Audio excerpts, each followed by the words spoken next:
بسم الله الرحمن الرحيم.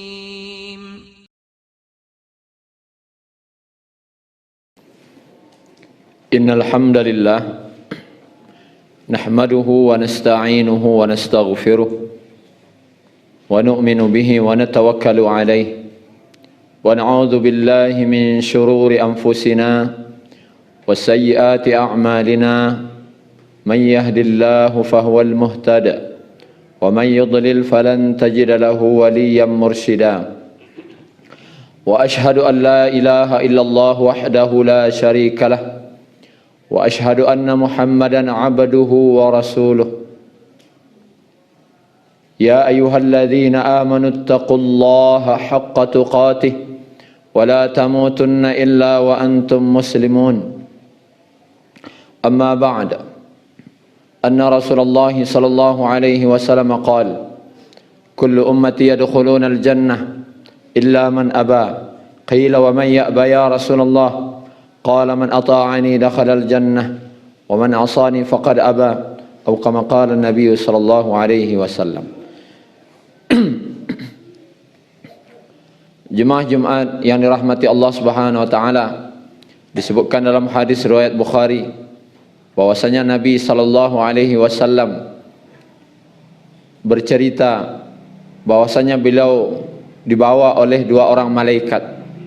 Kemudian beliau pergi bersama dua malaikat tersebut sehingga bertemulah dengan dua orang. Yang satu orang itu sedang berdiri memegang batu yang besar, sedangkan yang satu lagi berbaring. Lalu tiba-tiba orang yang berdiri yang memegang batu besar tadi menghempaskan batu itu kepada kepala orang yang sedang berbaring tersebut sehingga kepalanya hancur dan batu itu pun menggelinding. Kemudian orang itu kembali mengambil batu dan tiba-tiba kepala orang yang pecah tadi pun kembali utuh seperti semula. Kemudian dipecahkan lagi, kemudian utuh lagi. Kemudian Nabi bertanya kepada malaikat tadi, Subhanallah, siapa dua orang ini?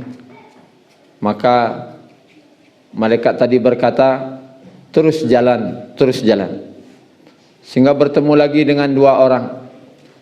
Dengan satu orang yang sedang duduk dan di belakangnya berdiri seorang lagi yang memegang pengait dari besi.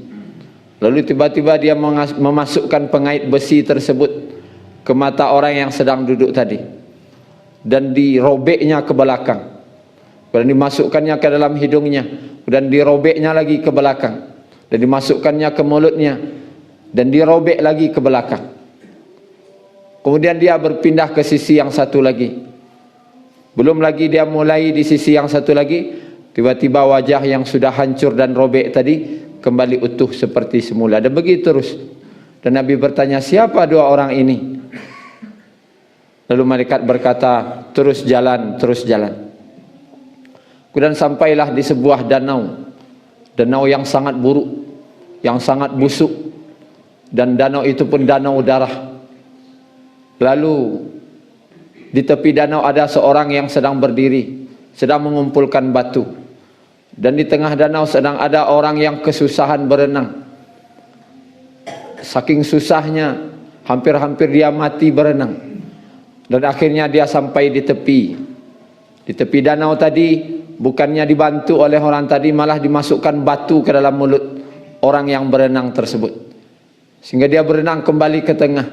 Kemudian kembali ke tepi lagi, dimasukkan lagi batu tersebut ke mulutnya. Sehingga penuhlah mulutnya, tenggorokannya, dan penuh pula lambungnya, perutnya dengan batu. Nabi bertanya, siapa dua orang ini? Malaikat berkata, terus jalan, terus jalan. Lalu sampailah di sebuah jurang. Dalam jurang itu dipenuhi dengan api yang sangat besar. Lalu dalam jurang itu ada sejumlah banyak laki-laki dan perempuan yang apabila mereka disambar oleh api itu, maka orang di dalam jurang ini berteriak yang kesakitan karena menahan penderitaan dan sakit yang mengerikan. Kemudian Nabi bertanya, siapa orang dalam jurang api ini? Maka malaikat tadi berkata, terus jalan, terus jalan. Kemudian perjalanan pun dilanjutkan. Maka sampailah di sebuah taman yang sangat indah, kata Nabi, yang belum pernah aku melihat taman yang seindah itu sebelumnya. Dan di dalamnya ada seorang yang badannya sangat tinggi, seorang laki-laki yang saking tingginya hampir-hampir tidak nampak kepalanya, dan di sekelilingnya banyak anak-anak kecil. Lalu saya bertanya, siapa orang tinggi ini dan siapa pula anak-anak kecil ini? Maka malaikat berkata, terus jalan, terus jalan. Kemudian kami terus berjalan sehingga sampailah di sebuah sungai, yang mana di sungai itu ada orang yang aneh, kata Nabi. Separuh wajahnya putih, separuh wajahnya hitam. Lalu tiba-tiba orang tadi menceburkan dirinya ke dalam sungai tersebut, dan ketika keluar maka semua badannya sudah putih bersih, tidak ada lagi tanda hitamnya walaupun setitik. Dan Nabi bertanya, siapa orang ini? Maka malaikat berkata, terus jalan, terus jalan. Maka saya pun dibawa, kata Nabi, sehingga sampailah di sebuah tempat yang tinggi dan sebuah istana, yang mana istana itu berada di tengah-tengah awan. Dan aku ingin segera naik ke istana itu, tetapi saya dilarang oleh malaikat tadi. Dan malaikat berkata, jangan masuk sekarang, insya Allah nanti engkau akan memasukinya. Lalu Nabi SAW berkata, tadi saya telah melihat pemandangan-pemandangan yang aneh dan mengerikan, tolong jelaskan. Maka malaikat itu pun menerangkan, adapun orang yang kepalanya dipecahkan dengan batu, itulah azab bagi orang yang di dalam kuburnya nanti, orang-orang yang meninggalkan salat. Orang yang meninggalkan salat, yang berat kepalanya sujud kepada Allah, maka menjelang datangnya hari kiamat, maka kepalanya dipecahkan. Begitu terus sampai datangnya hari kiamat. Sedangkan orang yang wajahnya dirobek adalah orang-orang yang suka mengadu domba, suka menjelek-jelekkan orang lain sehingga wajahnya dihinakan oleh Allah Subhanahu wa taala. Kemudian di danau darah itu yang perutnya, tenggorokan dan mulutnya penuh dengan batu, itulah orang-orang yang dahulu di dunia adalah mereka pemakan riba. Kemudian jurang yang penuh dengan api, di dalamnya ada laki-laki perempuan yang dibakar. Itulah orang-orang para pezina di dunia. Kemudian sedangkan di taman itu, orang yang tinggi itu adalah Nabi Ibrahim alaihissalam.